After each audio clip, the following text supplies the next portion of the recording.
Chapter 16. Friend or Enemy? It can scarcely be said that either of the fugitives had any definite hope of escape, for neither was able to see how the thing was possible. Mickey knew that occasionally in the affairs of the world, seemingly providential interferences had occurred, but he looked for nothing of the kind. He considered that there would be a siege, lasting perhaps several days, then a desperate hand-to-hand struggle, and then... The summary manner in which the Irishman disposed of the first Apache who showed himself brought matters to a standstill. In this condition, they probably would have remained but for the Irishman himself, who saw nothing to be gained by inaction. Turning his head, he whispered to Fred, "Do you keep quiet, me laddie, until my return. I am going to take a look around." The boy offered no objection, for he knew it would not be heeded, and Mickey moved away. It required the greatest care to pick his way down the fissure, as the stones and gravel were liable to turn under his feet and betray his approach, and it was much easier to go forward than backward. The fissure, which had afforded this temporary refuge, was about 50 feet in length, and the vegetation was so thick that at almost any portion the view was no greater than 3 or 4 yards.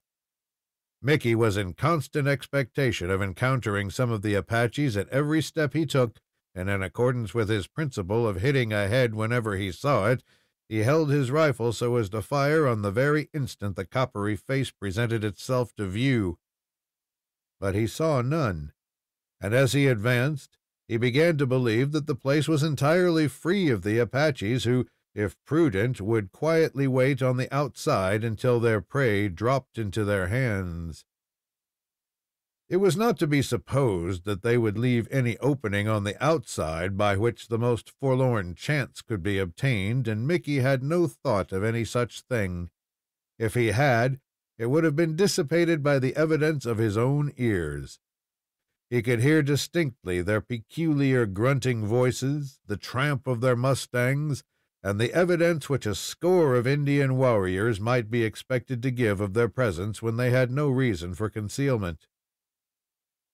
"It may be that the spalpeens mean to make a rush upon me," he muttered as he halted near the end of the fissure, "in which case I shall have a delightful employment in cracking their pates as they come up and take their turn."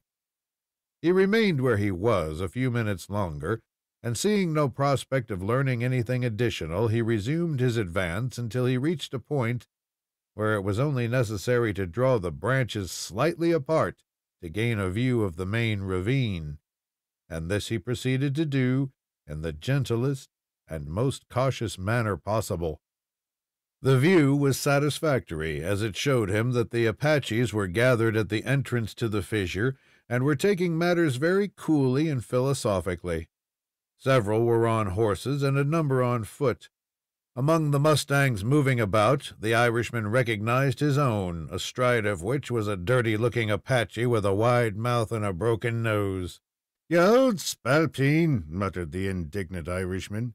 "If it wasn't for fear of spoiling your wonderful booty, I'd turn your somersets off that hoss of mine, which I shall have to whitewash after getting him back on account of your contact with the seam." Mickey was strongly tempted to send a bullet after the tantalizing horse thief, but he thought he could wait a while. He was extremely cautious in making his stealthy view, only moving enough leaves to permit the service of his eyes, and he had not enjoyed this prospect long before he believed that he had been detected.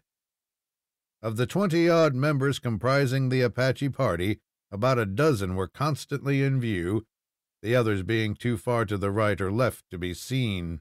The group was an irregular and straggling one, the most interesting portion being 5 or 6 who stood close together exactly at the base of the fissure, talking with each other. It was impossible that there should be more than one subject of discussion, and the dispute, as Mickey suspected, was as to the precise method of disposing of the job which had been placed in their hands. Some evidently favored a daring charge directly up the narrow ravine, with its short, fierce encounter and sure victory.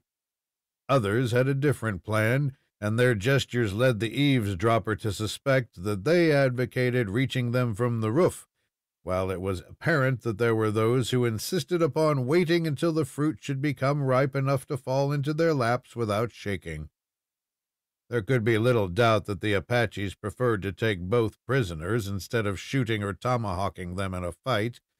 They were under the inspiration of Lone Wolf, who believed that a live man was much more valuable than a dead one. While Mickey was watching this group with an interest which may be imagined, he noticed that a short, thick, greasy, filthy warrior was looking directly towards him with a steadiness which caused the Irishman to suspect that his presence was known. The Indian, like all of them, was as homely as he could be. He, too, had gone through an attack of smallpox which had left his broad face so deeply pitted that it could be noticed through the varicolored paint which was daubed thereon. There was scarcely any forehead. The black, piercing eyes were far apart, and when Mickey saw them turn toward him, he felt anything but comfortable under their fire. "I wonder whether he would keep mum if I should tip him the wink," thought Mickey, who suffered the leaves in front of his face to close until there was just the smallest space through which he could watch his man. The latter acted very much as if he suspected the proximity of the Irishman, even if he was not assured of it. He continued looking directly at the point where the eyes of the white man peered out upon him, and by he raised his arm and pointed in the same direction, saying something at the same time to a couple of the warriors near him. "By the powers, if that doesn't mean me, as my friend Larry O'Toole said when the judge asked for the biggest rascal in court, I'll have to retire." At this juncture, a strange occurrence took place. Mickey O'Rooney was looking straight at the man when he saw him fling up his arms, yell, and pitch forward to the ground, while the group instantly scattered as if a bombshell had dropped at their feet. Just a second previous to this strange death, Mickey heard the report of a rifle, showing that the warrior had been shot by someone at quite a distance from the spot, which shot at the same time caused a temporary panic among the others. "Well, well, now, if that doesn't bate everything!" exclaimed the amazed Irishman. "Just as I was thinking of raising my gun to give that spalpeen his walking papers, up steps some gentleman and sees me the trouble. But who was the gentleman is the question." The inexplicable occurrence naturally recalled Fred Munson's adventure with the grizzly bear. When he needed assistance most sorely, the shot was fired that saved his life. Could it be that the same party had interfered in the present instance?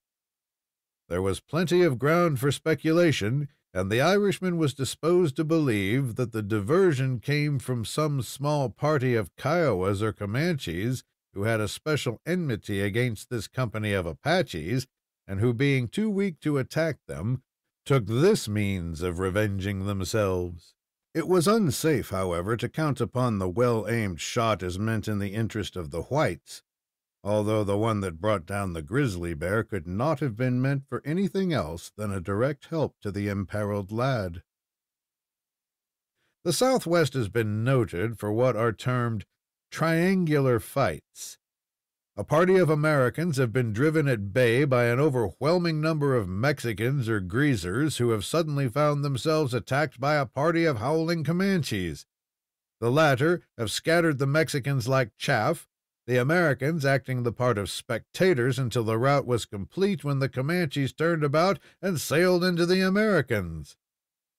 The Kiowas, Comanches, Apaches, Mexicans, and Americans afforded just the elements for a complication of guerrilla warfare in which matters frequently became mixed to a wonderful degree. The hand that had fired this shot against a mortal foe of Mickey O'Rooney might be turned against him in the next hour. Who could tell? "If that gentleman begins the serenade from the other side, it's me bounden duty to keep it up from this," concluded the Irishman as he cocked his rifle and awaited his chance. It was not long in coming. Only a few minutes had passed after the shot when a couple of Apaches walked rapidly into view, and approaching the remains of their comrade, stooped down to carry him away. Mickey allowed them to get fairly started when he blazed away at the foremost and had the satisfaction of seeing the rear Apache not only deprived of his assistance, but his duty suddenly doubled. The warrior, however, stuck pluckily to the work and dragged both out of view without any assistance from those who were ready to rush to his help. These two, or rather 3 rifle shots produced the strongest kind of effect upon the Apaches. They could not well fail to do so, for they were not only fired with unerring aim, but they came from such diverse points as to show the redskins that instead of having their enemies cooped up in this narrow ravine, they had, in one sense, placed themselves between 2 fires. Hurriedly reloading his rifle, Mickey waited several minutes, determined to fire the instant he got the chance, with the purpose of enhancing the demoralization of the wretches. But they had received enough to teach them caution, and as the minutes passed, they failed to expose themselves. They had taken to shelter somewhere, and were not yet ready to uncover. When Mickey had waited a considerable time, he concluded to rejoin Fred Munson, who no doubt was anxious over the result of his reconnaissance. When he returned, he found him seated upon the boulder instead of behind it. The Irishman hastily explained what had taken place, and added, "I don't know what they will do next, but we've give the spalpeens a dose that will keep them in the background for a while." "No, it won't either," was the significant response. "What do you mean, my laddie?" "I mean that the Apaches, or some of them anyway, have changed their base.